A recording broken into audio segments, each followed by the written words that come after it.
Hello, I'm Trainwreck. I'm here with Ron Plusch, retired from the Marine Corps after 27 years, 41 years in armor. He's our local veteran and our hero.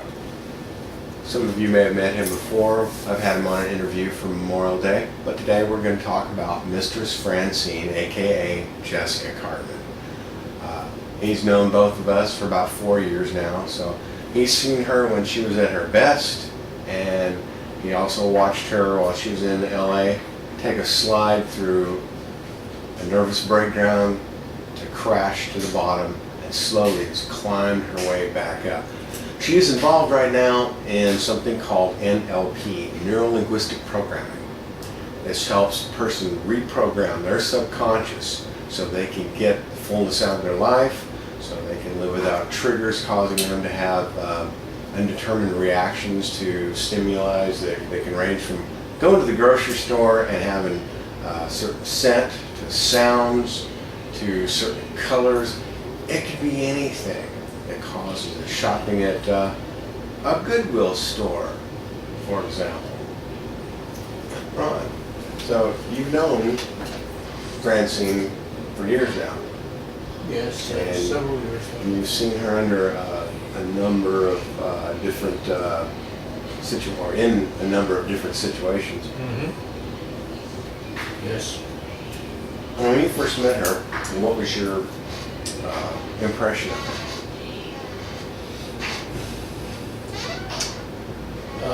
The first day I met Francine was in LA. Mm-hmm. And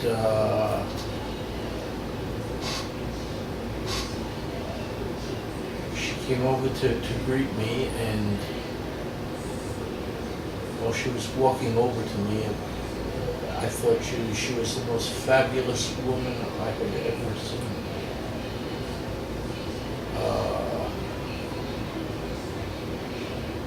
Was she intelligent and articulate? Yes, and you know, actually, I thought she was much younger than she was. I at the most, I figured she was 21, 22 years old. Right. I've heard that a lot. And her youth, after the several years I've known her, that youthful look has not escaped her at all. No, she looks great. I'd say she's actually starting to look better these days. Yeah. Yeah, very much. Okay, so you also were associated with her while she was doing her domination career in Mm-hmm. Los Angeles. You've known her through that. You also observed her beginning to slip into incoherence and states of confusion after some time of being associated with her, a year or so. Yeah. Very subtle things. It wasn't just like a quick drop. It was just subtle things. Didn't happen overnight. Right. Okay. Over a period of time, I understand that you watched her deteriorate to the point where she was unable to hold a job, Correct. unable to care for herself, simple things like laundry, remembering to eat meals, remembering to shower even. And so it must have distressed you a lot to see her going through that kind of problem and that kind of trauma.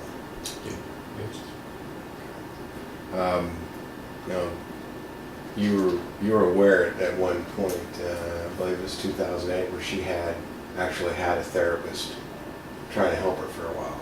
Mm-hmm. A respected Yes. and known, fairly well-known therapist. And where did that go? What were the results?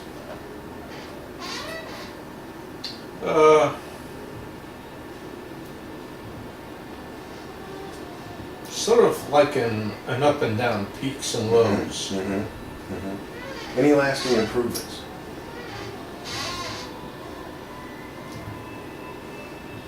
It depends on how you define lasting, as rather short-term lasting or long-term lasting. How would you define it? Short-term. Short-term lasting.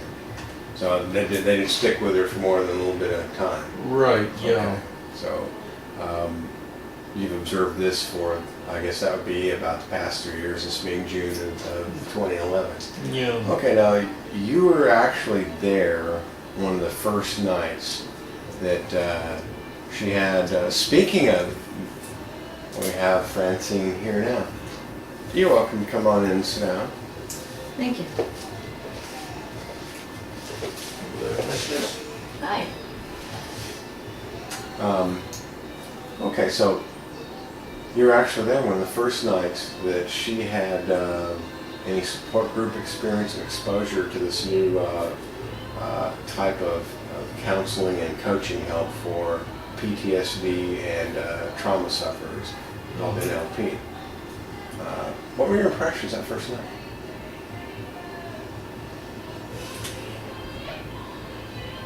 I was very curious about the procedure. Something like that. I suffer from post-traumatic stress disorder myself. So you're familiar with some of the problems then? Oh, yeah.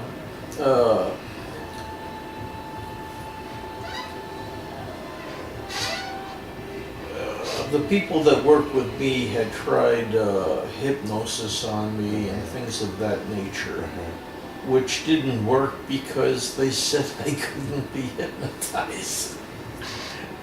And there were, I don't know, there was some deal that where you followed a pencil, they put it right up by your face and your eyes just followed it. And it was sort of like being hypnotized, but it wasn't. You were completely aware of what was going on around you.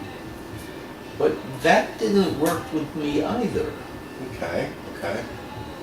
And after trying several, shall we say, novel approaches like that, we went back to more traditional things, at least insofar as I was concerned. And similarly, you'd seen her try a number of things. Did they all have the same short-term, did they have short-term and long-term effects for her? I think in the beginning, short-term, but now I'm seeing what I consider long-term effects. She's responding to therapy. She laughs. She talks about her problems openly, not more openly, but openly. Did she talk about them openly before? I think she more or less subdued them, and when she did try to talk about them,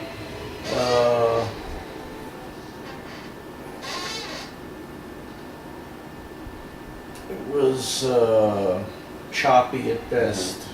She really didn't get into the substance of the problem. So some of it sounds like avoidance, if I may be so bold. And with other PTSD sufferers you've known, that I assume since you've been in programs, you've known some. I've seen the same things, and I've seen, well, I did the same thing too. Okay. So now, was she showing these signs of improvement before she started receiving NLP coaching, or has these improvements been since then? I think since then. And have you seen any improvements as far-reaching prior to this? Even the short-term ones, have you seen any that were this rapid? No. This has been more like a complete transformation. Now, we don't have the time here to document certain traumas in her life that we both know about that are associated with her going to thrift shops like Goodwill stores. And in fact, Goodwill stores particularly have had problems with being a trigger for her to have flashbacks that we both observed, haven't we? Yeah, and since you brought that up, I wasn't completely aware of that situation, Mhm. insofar as the Goodwill goes. Mm-hmm. And it just happens today that I saw a Goodwill store and I said, let's go on in there, you know? Get some good deals there. Yeah. Yeah. And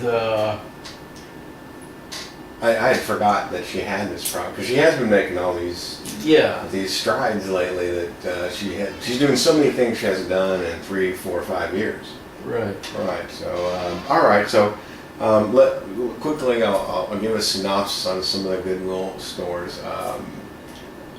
Being in there and observing her, I in particular, and to a lesser extent Ron, I've seen her become disoriented, forget what she's shopping for, forget almost where she's at, have erratic mood swings, and at one point had to be asked to leave and escorted out of a Goodwill store.